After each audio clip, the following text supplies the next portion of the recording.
Good morning, patients and visionaries. Today I will be doing a short video on the Brock string, one of my favorite eye exercises in the practice. Hi, my name is Johan van Zyl, and today we will be discussing the reverse Brock string, which is our unique adaptation of the traditional Brock string method, which we use for esophoria or esotropia training in the practice. Now, why do I love the Brock string? Very simply put, it is one of the only exercises which you can do at home, and it teaches the mind what is normal double vision and what is abnormal double vision. And very often, this is the first time that your mind can actually see what it's doing wrong. And how does that work? Very simply put, I am now looking at the camera of the mobile phone. And if I hold this little ball in front, I am seeing two balls in front, and this is while I'm looking at the mobile phone. Now, that's normal double vision.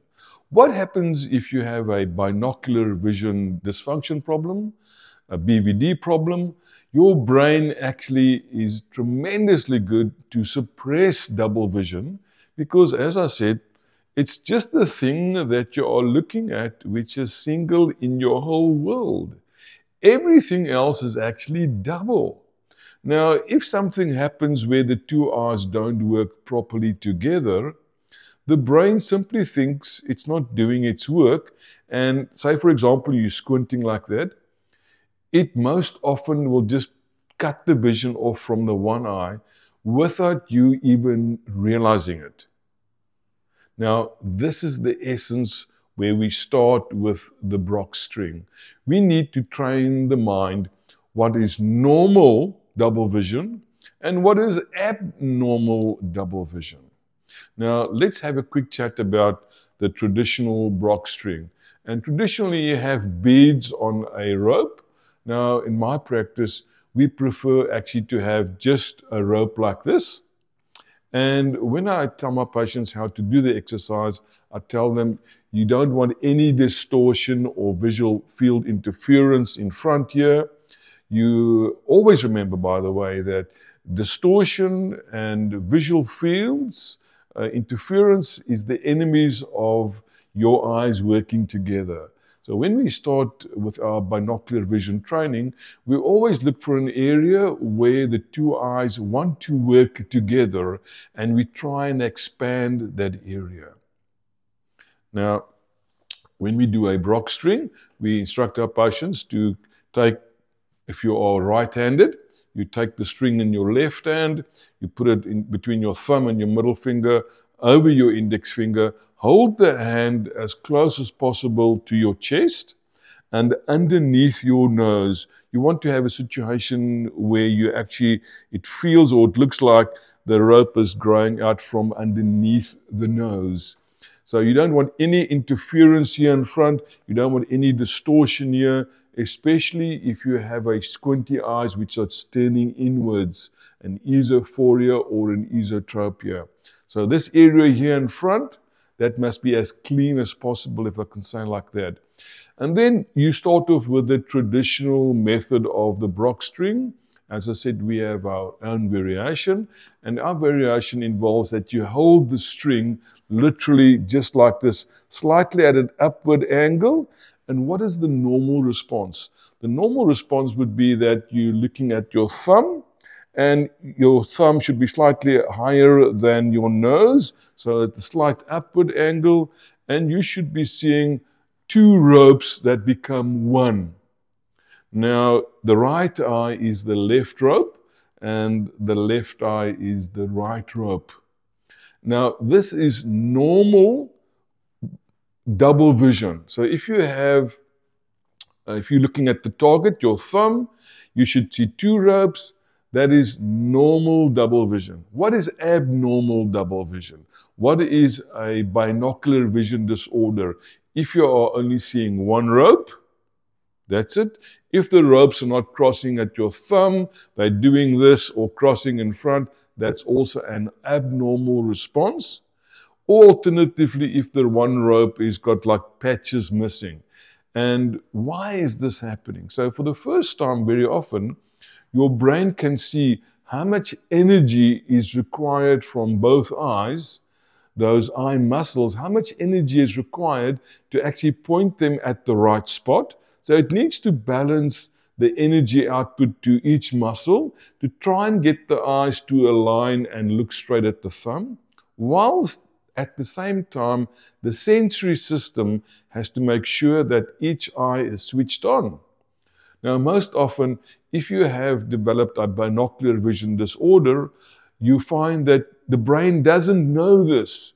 It just, thinks that, okay, well, I'm seeing double, let's switch the one eye off, and there you go. It is for this main reason why I don't like pencil push-ups, except if you're actually videotaping yourself, because there's so many abnormal responses which can occur, which the brain does to try and keep sane and to keep you safe. You don't want to be walking around the world seeing two things and, okay, now which is the right one? Where am I going? Now, with a traditional Brock string, we always start from a further point and we bring it closer, and you look far away and you look at your thumb, and you should see two ropes that is equally clear that meets at your thumb. So literally the traditional one in the practice, I tell the patients, do this, and you just look far away and roll the thumb closer, look farther away, roll the thumb closer, and as you come closer, you need to make sure that you are still seeing each rope. So you need to see like a V.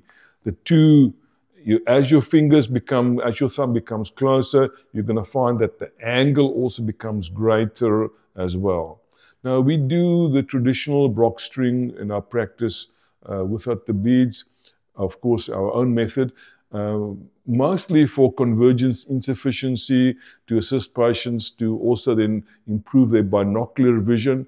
And at the same time, you are fine-tuning your visual system. You are building functional reserves so that the mind can see now how much energy is required to keep both eyes looking at the same spot and switched on. And it's a wonderful, really very simple, wonderful visual therapy method and exercise which you can do. But when it now comes to esophoria, patients' eyes are already looking like that. They are already squinting in. So most often what we would do then is we would actually start them maybe with some reading glasses, with prisms, or a special type of multifocal that's also got a reading area in which does not actually create further distortion, but assists the patients to try and get these two overlapping fields where they are looking close together. Now, the reverse Brock string, especially if it's for esophoria or esotropia, you actually start close. You start like this. You start like that. And you see, if you can see two ropes becoming one at your thumb. And then you do the reverse. You actually go out, because if your eyes are squinting like this all the time, you want to exercise those muscles which turns the eyes out. So you do this reverse Brock string in reverse. You start close, and then you look further away and you come back, and you look further away and you come back. All the time ensuring that your checking system is maintained, and the checking system is you need to see two ropes becoming one. If you are only seeing one rope, then you know that either the eye has gone squinty again or the mind has switched the eye off. Now, as I said, I'm not aware of anybody actually doing the reverse Brock string or naming something like this, but it does work quite effectively in our practice for patients that has got an underlying esophoria or esotropia, and we've seen some wonderful results. So give it a try. Let me know what you say. Let me know what you think. But in our practice, we really enjoy the Brock string.